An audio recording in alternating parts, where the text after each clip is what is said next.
Germany scrambled its fighter jets to intercept a Russian aircraft over the Baltic Sea in the latest incident involving Moscow's forces over the body of water dubbed a NATO Lake. A Russian Ilyushin Il-20M reconnaissance plane flew over the area with its transponder switched off and without a flight plan filed before the German Air Force scrambled its aircraft. German newspaper Bild reported. A German Air Force press spokesperson confirmed the incident to Newsweek, saying on Monday that such maneuvers take place regularly over the Baltic Sea.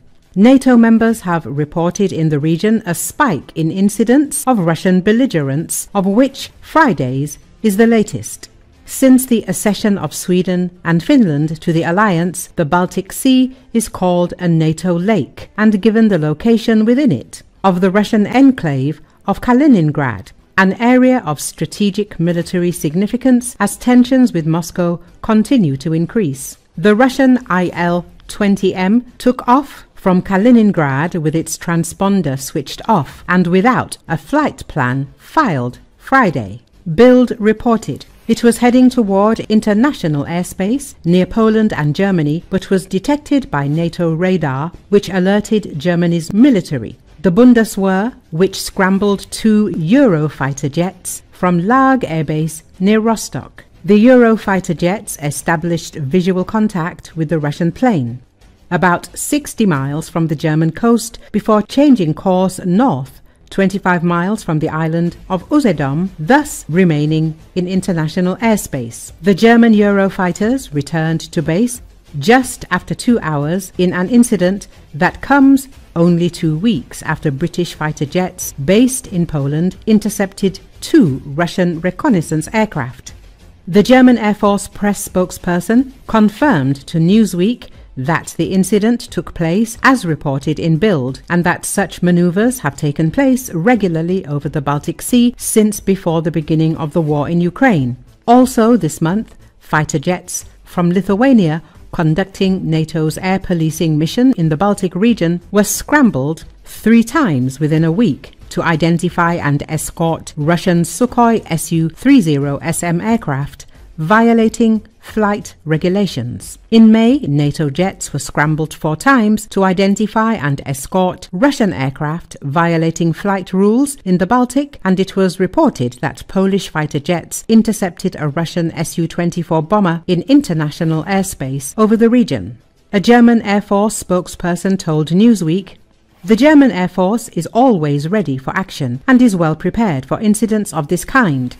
German newspaper Bild, according to a translation, said the Russian Ilyushin plane was detected by NATO radar systems and flew without radio contact from the Russian exclave of Kaliningrad, coming directly toward international airspace near Poland and Germany.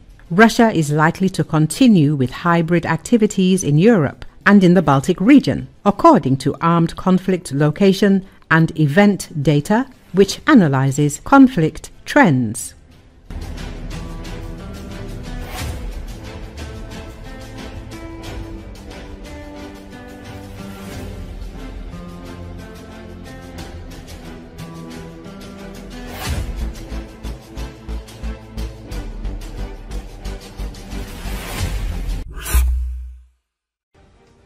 Due to large-scale irreversible losses of weapons and military equipment, Russia has begun mass decommissioning of obsolete combat vehicles, in particular T-62 tanks. This was reported by the main intelligence directorate of the Ministry of Defense of Ukraine. The department noted that amid the depletion of reserves of equipment from the 1970s, the command of the Russian armed forces began to actively return even older models to service, namely T-62 tanks.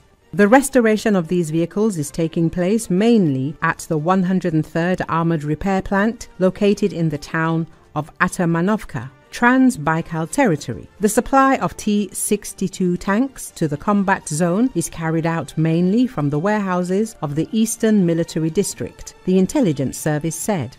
The main intelligence directorate of the Ministry of Defense of Ukraine clarified that on June the 27th, 2025, the transfer of 21 T-62 tanks from the Eastern Military District to the European part of the Russian Federation was recorded. The technical condition of most of these vehicles is unsatisfactory. The tanks have been stored outdoors for decades without maintenance. However, due to the acute shortage of modern main battle tanks such as the T-90M and T-72B3M, the use of the T-62 is considered a temporary but forced solution, the intelligence officers explained. According to them, the key factors limiting the production capabilities of modern armored vehicles in the Russian Federation remain the lack of industrial capacity and the shortage of imported high-tech components.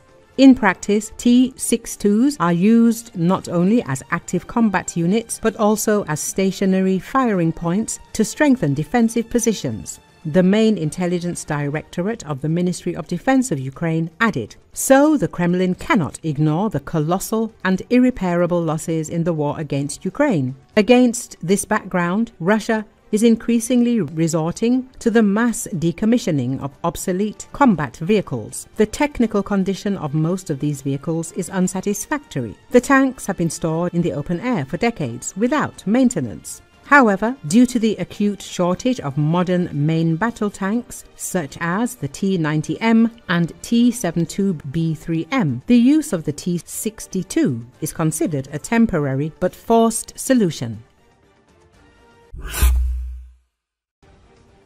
Kremlin blogger Anastasia Kashevarova revealed that Russian soldiers diagnosed with lung cancer and pulmonary embolism after serving in Operation Stream received only approximately $1,200 in compensation, were denied medals and official recognition, and are now excluded from any further benefits.